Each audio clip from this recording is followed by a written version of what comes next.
You move into your dream mountain cabin, still unpacking boxes, when suddenly strangers storm your door with clipboards and threats. They demand documents, fines, even claim the land under your feet isn't yours. But what they don't realize, you're not just a new neighbor. You're their landlord. Before I start, tell me in the comments, where are you watching from? The first knock came less than 2 hours after I unloaded the last moving box. I was still in my boots, dust on my jeans, when I opened the front door of my new mountain cabin and found 3 people standing there like they were about to stage an intervention. The woman in front, arms crossed, wore a visor, chunky sunglasses, and a clipboard like it was a weapon. She didn't even wait for me to say hi. "You can't park your truck on that slope," she barked. I blinked. "Good afternoon to you too. I'm Cheryl," she said like it should mean something. "President of the Ridgewood Pines HOA. That slope is common land.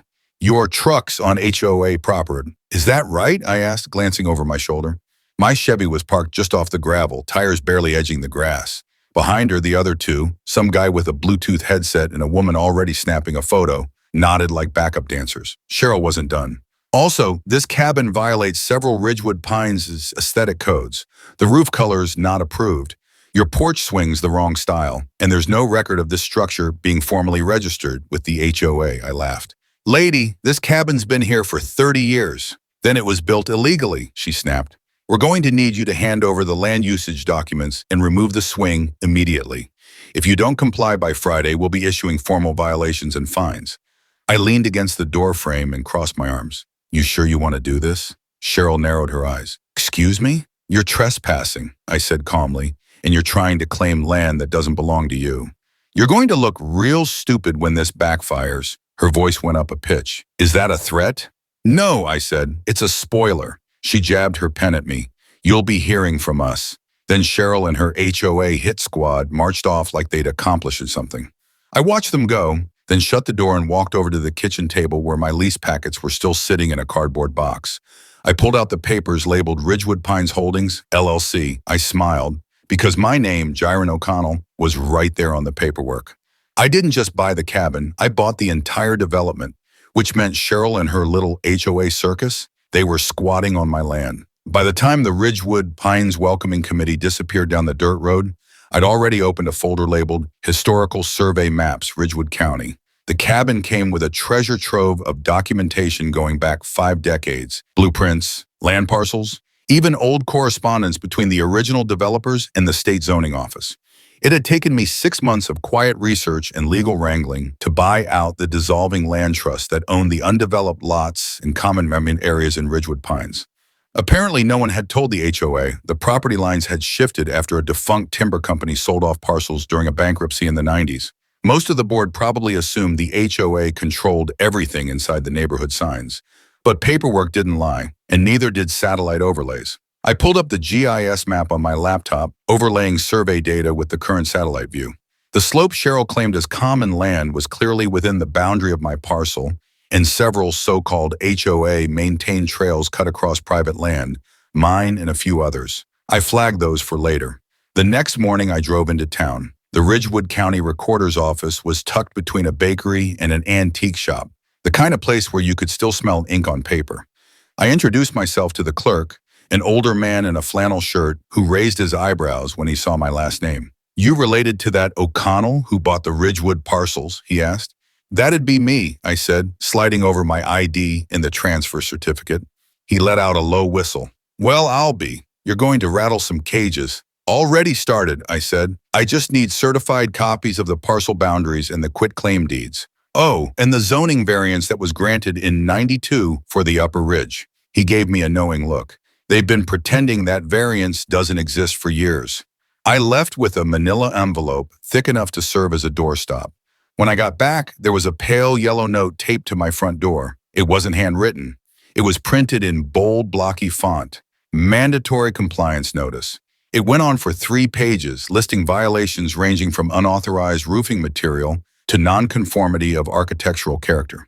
At the bottom, it demanded a fine of $400 and included instructions to remit payment to Ridgewood Pines HOA within 72 hours. I didn't even bother reading the rest. Instead, I walked around to the utility pole at the edge of my driveway and opened the weatherproof lock box that housed the deed marker. I unscrewed the metal plate, revealing the etched parcel number just as expected.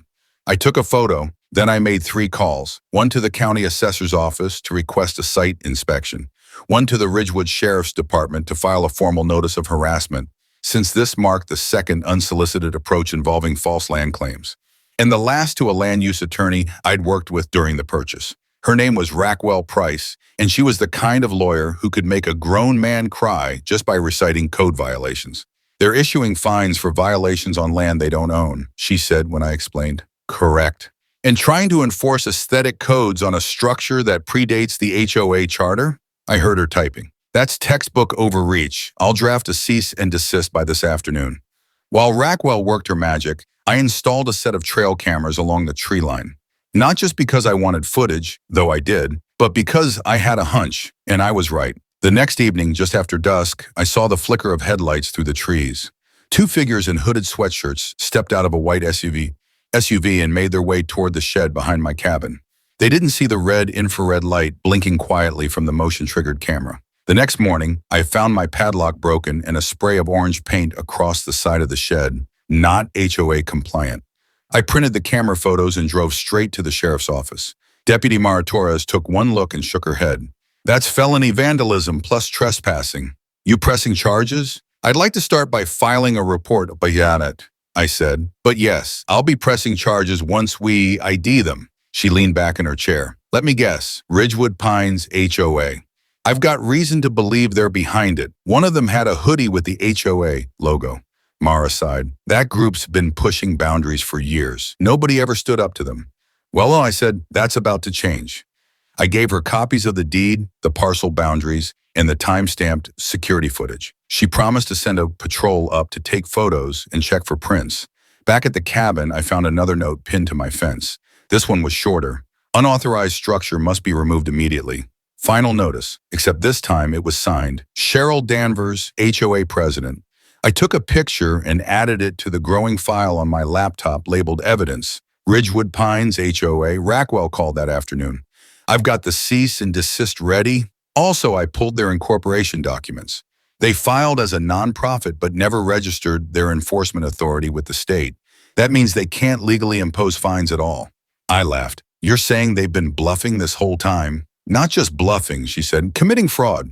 If they collected money under the pretense of legal enforcement powers, that's a serious offense. I'm drafting a complaint to the state attorney general's office." That evening, I climbed up the ridge trail with a folding chair, a thermos of coffee, and a clipboard. I set up just above the HOA's community garden, which according to my maps sat squarely on land that had never been deeded to them. It was technically unclaimed until I staked a claim. I planted a small wooden sign that read, "Private property, trespassers will be prosecuted." Then I snapped a photo of the sign in front of the garden and attached a copy of the deed parcel to it. It was time to squeeze back. Rackwell sent me the final draft of the cease and desist. The next morning, I printed 5 copies and hand-delivered one to Cheryl's porch. She was watering petunias when I walked up. Her face went pale when she saw me. "You can't just—" I held up the envelope. "You've been served. This is a legal cease and desist. Effective immediately, you're to stop issuing fines, harassment notices, or any communications asserting authority you don't have." She snatched the envelope and tore it open. Her eyes darted over the first page and her mouth opened, then closed. I continued, voice calm. "You've also been reported to the sheriff's office for vandalism and trespassing. I've got security footage. I suggest you advise your board to hire counsel." This is outrageous," she stammered. "We've maintained order here for over 20 years. I stepped off her porch. "You've maintained delusions. That ends now." As I walked back toward my cabin, I passed the Bluetooth guy from earlier. He was adjusting a decorative flag in his yard and tried to avoid eye contact. "Morning," I said. He nodded stiffly. "Heard you're stirring up trouble." "I prefer the word truth." I kept walking. By the time I reached my front steps, 2 more neighbors had approached me quietly, privately. One was a retired park ranger. The other ran a local plumbing business. Both had questions, and both had stories about threats, fines, and intimidation from the board. I listened and I took notes, because this wasn't just about my cabin anymore. This was about the entire neighborhood. The following Monday, right after sunrise, a county-issued white SUV pulled up beside my cabin. Out stepped a man in tan slacks and a nylon windbreaker, with the Ridgewood County seal stitched on the chest. He introduced himself as Inspector Delaney, the site assessor I'd requested.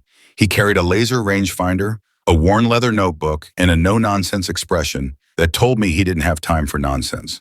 "I've got your parcel maps, Mr. O'Connell," he said, unsnapping his clipboard. "Let's confirm what's yours and what's not before somebody else tries to play sheriff." We walked the perimeter together while he took measurements and notes, his boots sinking slightly into the leaf mulch where the HOA had laid down gravel for their so-called nature trail. He paused when we reached the garden area and eyed the faded wooden benches and compost bins. "This part's been in use, but I'm not seeing any registered easement or lease on file for it," he muttered. "That's because there isn't one," I replied. "They've been using it without permission." He frowned. "Then it's technically encroachment. Might be time to file a land use complaint." As we rounded the final edge of the property line, Delaney pointed to a small solar-powered streetlight mounted on a metal post. It had been drilled directly into a boulder near the trailhead. "Do you see that often?" I asked. He examined the base. "Not unless someone bypasses the permitting process. This isn't county installed." I snapped a photo. "So it's unauthorized electrical work on private land." "Yep," he said, scribbling in his notebook. "And pretty sloppy, too. Wiring's exposed." I handed him a portable drive with the parcel overlays and timestamps of the HOA's installations. He nodded, tucked it in his bag, and promised to file his report by the end of the week. By late afternoon, I'd compiled enough documentation to build a case sturdy enough to make a courthouse gavel pause mid-swing. Rackwell had already filed the formal cease and desist, but now we were stepping into real legal territory. That evening, I invited the two neighbors who'd approached me, Ranger Bill and Linda the plumber, over for coffee on the porch. Bill brought a folder of his own, thick with printed emails and photos. Linda carried a manila envelope marked certified mail. Bill leaned forward, his elbows on his knees. 2 years ago, they threatened to revoke my access pass to the fire road because I wouldn't let them dig a drainage ditch across my lot. Said it was shared responsibility. I told them to show me the title authority. Never heard back. Just found the ditch dug anyway, no notice. Linda shook her head. They fined me for commercial vehicle parking because my van has a logo. I appealed, and they said it was denied, but I never even got a hearing. They just kept adding late fees. "Did you ever pay it?" I asked. Her expression hardened. "No, I filed a complaint with the state licensing board. Never heard back. I think Cheryl's got someone inside the department. Things just disappear." I tapped my pen against my notepad. "You two willing to go on record?" Bill gave a slow nod. "You bet. I've been waiting for the right time." Linda added, "If someone's finally holding them accountable, I'll talk." The next morning, I received an email from Rackwell. The state attorney general's office had opened a preliminary investigation. Apparently, the complaint we'd submitted had teeth because it included not just fictitious fines and forged authority, but unauthorized financial activity. Turns out the HOA had been collecting dues into a private account registered under Cheryl's husband's name. Rackwell had traced the EIN number back to a landscaping company that hadn't done business in over a decade. That's when things got serious. Later that day, 2 unmarked sedans rolled into Ridgewood Pines. They parked just past the community sign, and 4 men and women in plain suits got out. One of them clipped a badge to his belt as they approached the HOA's community relations office, a glorified shed next to the tennis court. I stood at a distance, watching through binoculars from the ridge. Within minutes, they'd entered the shed and shut the door behind them. 10 minutes after that, Cheryl was escorted out, handcuffed and red in the face. Her husband followed, looking dazed and mumbling something about a misunderstanding. By dusk, the entire board had either resigned or were under formal investigation. The county issued a temporary administrative hold on all HOA functions pending legal review. But I wasn't done. I called a private auditor I'd worked with during a previous property acquisition. His name was Marcus, and he had a reputation for finding discrepancies buried so deep it would take a backhoe and a week of sifting to uncover them. I sent him every financial document I'd collected so far along with Rackwell's findings. Within 3 days, Marcus called with news. They'd been double booking maintenance charges, he said, charging residents for services that were never rendered, then claiming the same costs as expenses to a defunct LLC. That's wire fraud. "Marcus," I asked, "can we prove it?" "I've already drafted a summary. This goes beyond state jurisdiction. You're looking at federal exposure." That night, I printed a copy of the summary, sealed it in an envelope, and dropped it off at the county prosecutor's office in town. I didn't need a big scene. The facts would speak for themselves. The next week, Ridgewood Pines was quieter than it had been in years. No patrols, no clipboard warriors, just neighbors tending their gardens, walking their dogs, and giving me nods that carried something heavier than thanks, relief. On Thursday, I received a letter from the Ridgewood County Court. It confirmed the HOA's operating license was suspended pending the outcome of the investigation. All fines were frozen, all accounts seized. Rackwell called that night. Her voice sounded lighter than usual. "You just dismantled a fraudulent HOA in under 3 weeks," she said. "That might be a record." "I had help," I said, "and a lot of patience." She laughed. "Well, you have also made the news. The local paper is running a story tomorrow. Headlines about a landlord who turned the tables." I glanced out the window toward the ridge trail where the old garden still sat abandoned. The wooden sign I'd posted was still standing. But now beside it, someone had added a small bouquet of flowers in a mason jar and a note that simply read, "About time." I didn't know who left it. Didn't need to. What mattered was clear. Ridgewood Pines was no longer under siege. And even better, it was finally mine to protect. The sun had just dipped behind the ridgeline when I parked next to the old logging road north of Ridgewood Pines. I'd received a call from Marcus earlier that afternoon. He'd followed a paper trail from a shell landscaping company to a second account buried under a different name, one never disclosed to residents. Its registration address? A P.O. box in another county. What arrived wasn't a spreadsheet, it was a bombshell. Hidden in the transactions were a series of payments labeled as fire mitigation, contracts with dates stretching back 5 years. The amounts were suspiciously round, $5,000 here, $6,000 there, paid quarterly. The problem, Ridgewood Pines had been flagged by the Forestry Service for failing to meet minimum fire break standards 3 summers in a row. I drove out to where the HOA claimed to have installed a fire break. What I found was a tangle of dry brush and rusted tools left to rot in the undergrowth. No clear trail, no access road, not even a fire ring. I took photos from every angle, geotagged them, then drove straight to the Ridgewood County Emergency Management Office. Inside, a woman in a navy blazer and hiking boots named Carly took one look at the pictures and frowned. "That's supposed to be cleared every spring," she said. "We've sent warnings before. They told us they hired a contractor." "They did," I replied, setting down the folder. "Only the contractor doesn't exist, and neither does the work." She flipped through the pages, her expression darkening. "If they claimed mitigation was done, and we have reports stating otherwise, that's falsifying documentation tied to public safety. Which means this just became criminal," I finished. By the next morning, Ridgewood Pines was crawling with inspectors. State vehicles lined the main road, and uniformed officials walked the trails with clipboards and GPS devices. A fire marshal in a Navy windbreaker shook his head at the so-called mitigation zone near Lot 19. "This place is a matchstick waiting for a breeze," he muttered. Meanwhile, the community buzzed with questions. Residents gathered in small groups, watching from porches and driveways, whispering in tones that turned sharper with each passing hour. That afternoon, I received a call from a man who introduced himself as Special Agent Keating with the State Attorney General's office. He wanted to meet. We sat on my porch, each with a thick folder in front of us.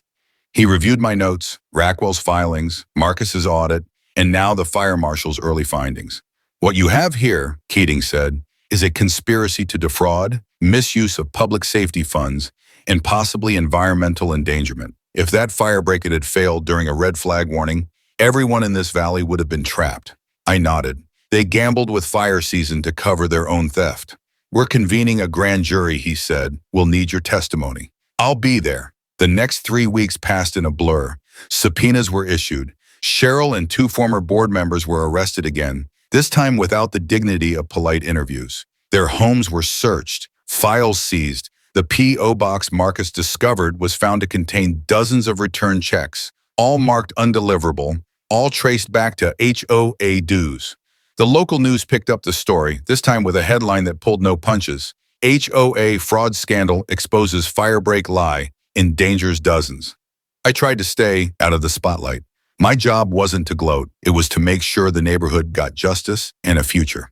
One evening, as I was patching up the old shed where the spray paint had never quite come out, a knock came from the gate. It was Bill, the retired ranger, carrying a clipboard and wearing his old Forestry Service hat. "We had a meeting," and he said, "a bunch of us. We want to start fresh. No more fake fines, no more threats, no more pretending a garden bench violates some secret code.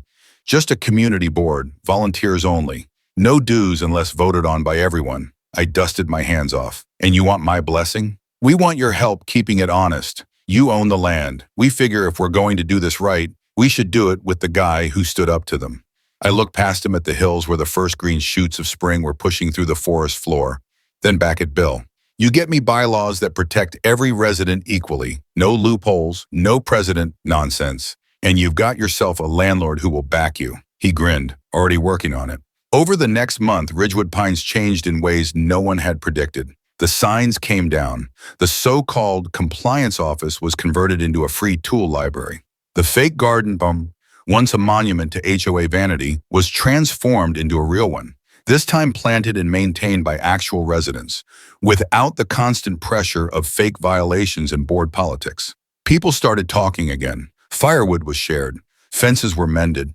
A neighbor named Doreen organized a weekend trail cleanup, and for the first time, no one asked for permission or charged a convenience fee to use the brush chipper. At the grand jury hearing, I testified second, after the fire marshal. I laid out the timeline, the documents, the threats, the fake fines, and the trail of fraud that led from a clipboard-wielding tyrant to a felony investigation. The jury handed down indictments on 6 counts: wire fraud, falsifying public safety records, misuse of HOA funds, conspiracy to commit fraud, criminal trespass, and negligent endangerment. Cheryl pled guilty to 3 of them to avoid trial. She'll be banned from holding any leadership position in a registered organization for life. Her husband, who handled the fake contracts, is facing state prison time. The HOA, as it once existed, was formally dissolved by court order. Its accounts were liquidated and all illegally collected funds were returned to residents, plus interest, thanks to a civil suit Rackwell filed. I didn't take a dime. Instead, I asked the court to transfer the remaining funds into a community improvement trust managed by residents, not me. The trust was used to finally clear the firebreak properly, with permits, with county oversight, and with a crew made up of volunteers and some of the very neighbors who once feared losing their homes over mailbox paint colors. One afternoon, as I stood near the ridge, trail watching the last of the clearing work wrap up, a young couple walked by with their toddler. They just moved into one of the cabins previously owned by a board member now serving probation. "Is this the trail that used to be off limits?" the man asked. "Was," I said. "Now it's open and safe." He looked around, heard a lot of weird stories about this place. I smiled. They're not stories, they're warnings. As the sun dipped low and the trees cast long shadows across the trail, I locked the gate behind me for the night. A new sign hung on it now, not one that threatened fines or enforced silence.